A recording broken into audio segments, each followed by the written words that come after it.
বন্ধুরা কেমন আছেন সবাই? আশা করি ভালো আছেন।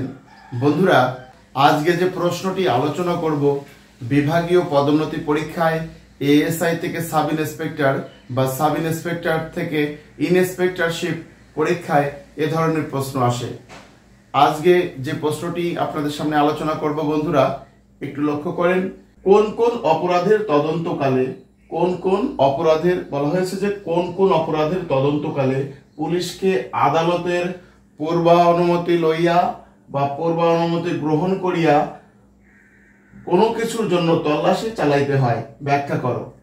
তো বন্ধুরা, ফৌজদারি কার্যবিধির 165 এবং 166 ধারায় থানার ভারপ্রাপ্ত কর্মকর্তা বা মামলার তদন্তকারী কর্মকর্তাকে একটি ক্ষমতা দেওয়া আছে।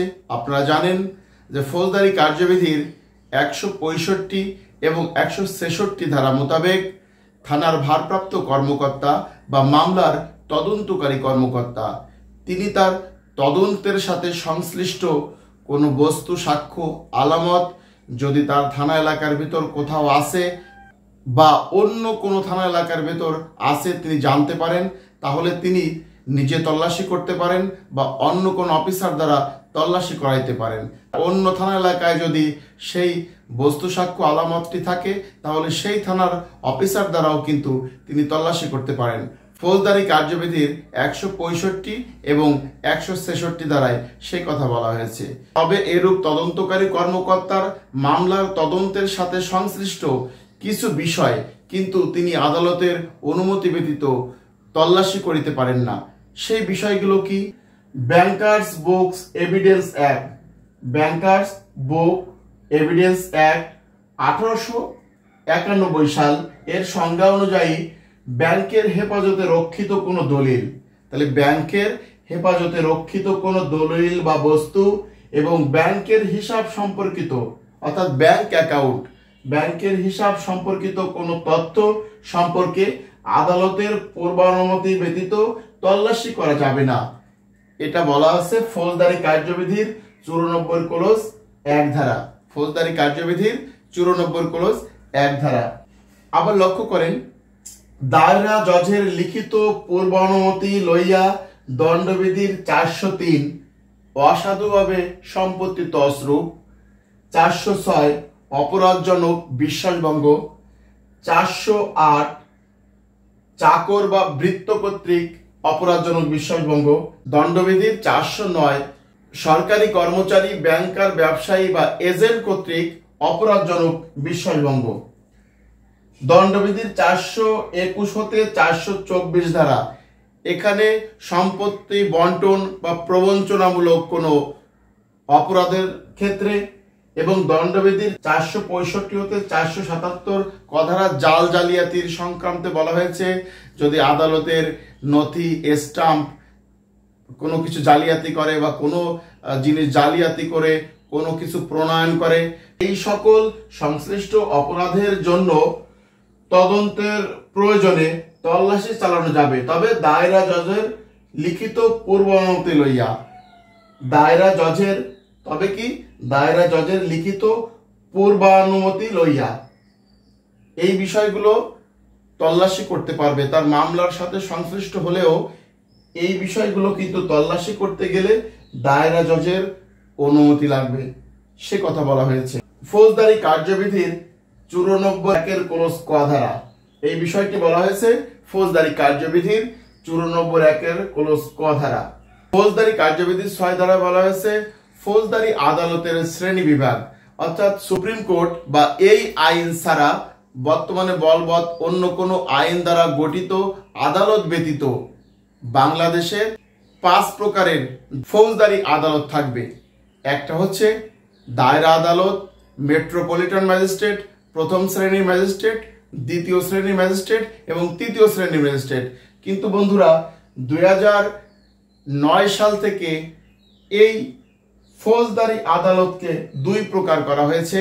একটি হচ্ছে জুডিশিয়াল ম্যাজিস্ট্রেট আদালত, আর একটি হচ্ছে দায়রা জজ আদালত।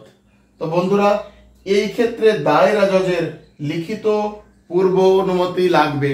পূর্ব অনুমতি লইয়া, দায়রা জজের লিখিত পূর্ব অনুমতি লইয়া এই সংক্রান্ত বিষয় অপরাধের ক্ষেত্রে যদি কোনো বস্তু সাক্ষ্য বা আলামত মামলার স্বার্থে প্রয়োজন হয়, সেক্ষেত্রে কিন্তু তদন্তকারী কর্মকর্তা দায়রা জজের পূর্ব অনুমতি লইয়া তল্লাশি করতে পারবে। ফৌজদারি কার্যবিধির 94 ক ধারা। এবার অন্যান্য অপরাধের ক্ষেত্রে হাইকোর্ট বিভাগের পূর্ব অনুমতি লইয়া তল্লাশি চালানো যাবে। ফৌজদারি কার্যবিধির 94 খ ধারা এ কথা বলা হয়েছে। তবে বন্ধুরা, তল্লাশি পরিচালনা করা হয় ফৌজদারি কার্যবিধির 102, 103, পিআরবি 280 বিধি অনুসরণ করে। তল্লাশি কার্যক্রম পরিচালিত হয় ফৌজদারি কার্যবিধির 102, 103, পিআরবি 280 বিধি অনুসরণ করে। তো বন্ধুরা, আশা করি বুঝতে পেরেছেন যে মামলার তদন্তকারী কর্মকর্তা তার তদন্তের সাথে সংশ্লিষ্ট কোনো বস্তু সাক্ষ্য বা আলামত, বা থানার ভারপ্রাপ্ত কর্মকর্তা তার তদন্তের সাথে সংশ্লিষ্ট কোনো বস্তু সাক্ষ্য আলামত যদি তার মামলার সাথে সংশ্লিষ্ট হয়, সেইটা কিন্তু আদালতের অনুমতি ব্যতীতই তিনি কিন্তু তল্লাশি করতে পারেন। বা অন্য থানা এলাকার যদি সেই মালামালটি থাকে বা বস্তু সাক্ষ্য আলামত থাকে, অন্য থানার অফিসার দ্বারাও তল্লাশি করতে পারে। আইনে কিন্তু তাকে সে ক্ষমতা দেওয়া হয়েছে ফৌজদারি কার্যবিধির 165 এবং 166 ধারায়। কিন্তু এই যে অপরাধের কথা বলা হয়েছে, এই সকল অপরাধের ক্ষেত্রে কিন্তু আদালতের অনুমতি প্রয়োজন হয়। এই সকল বিষয়ের জন্য যদি তল্লাশির প্রয়োজন হয় বা মামলার সাথে সংশ্লিষ্ট হয়, তাহলে কিন্তু এই বিষয়টি ব্যাংকের হেফাজতে রক্ষিত কোনো দলিল বা কোনো বস্তু, ব্যাংকের হিসাব সম্পর্কিত বিষয়, এই বিষয়টি যদি তল্লাশির প্রয়োজন হয়, তাহলে কিন্তু আদালতের অনুমতি লাগবে।